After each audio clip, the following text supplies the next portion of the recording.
All right, I just love plugging in the electric guitar, turning the distortion on, going for some good old classic rock sound.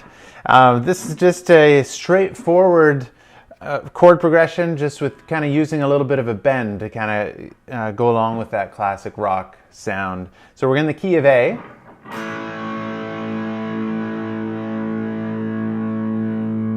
And all we're doing is just, instead of playing our A like this with 3 fingers, I'm just going to bar it, just because I'm mostly just using it as a power chord. I'm not really strumming all 5 strings of the A chord. I'm just hitting really just the 5th string and the 4th string, so the A string and the D string.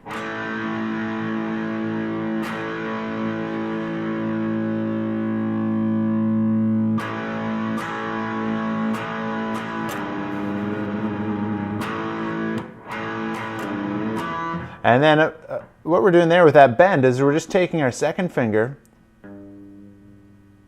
going to the 3rd fret of the low E string. So while we're playing that A, we're taking that note and just giving it a little bend. By the time we get to the end of that little bend, we can hit that A again.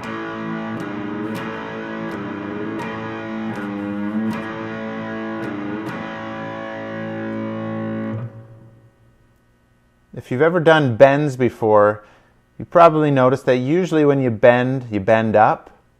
You don't want to do that on the low E string, because you'll end up losing it.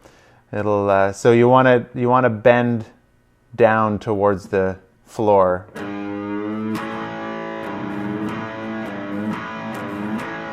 It's just such a great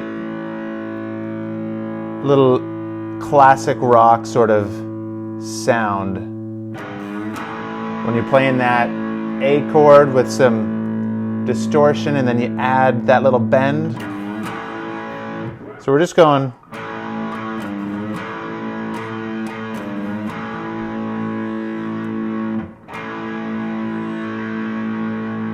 And then we're going to go to the D chord.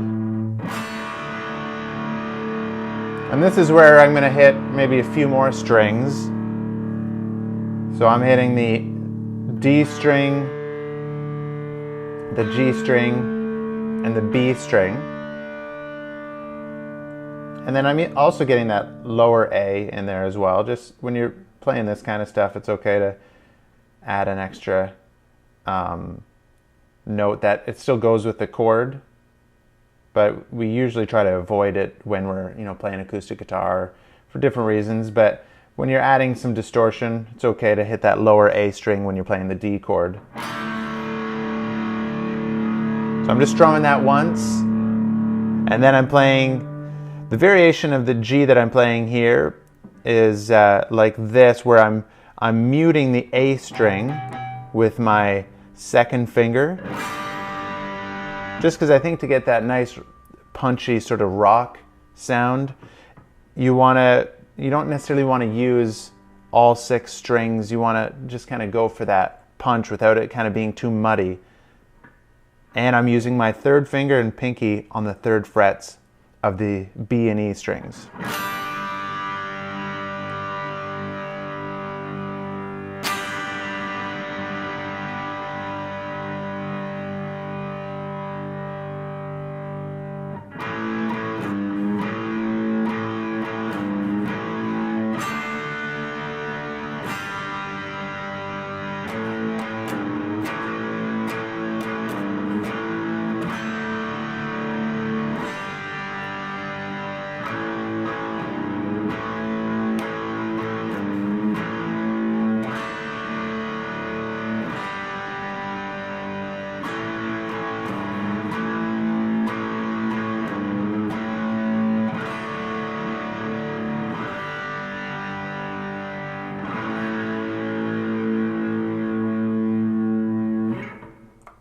All right, so go get your electric guitar, plug it into an amp, throw some distortion on there, and have fun with that classic rock riff Now, it can also sound pretty good on an acoustic guitar as well. So if you don't have an electric and you've just got an acoustic, it's still fun to play, fun to listen to. And it's fairly straightforward as long as you know the A chord, the G chord, and the D chord. You're just kind of, throwing a little bend in there to give it that unique classic sound. All right, we will see you in another lesson.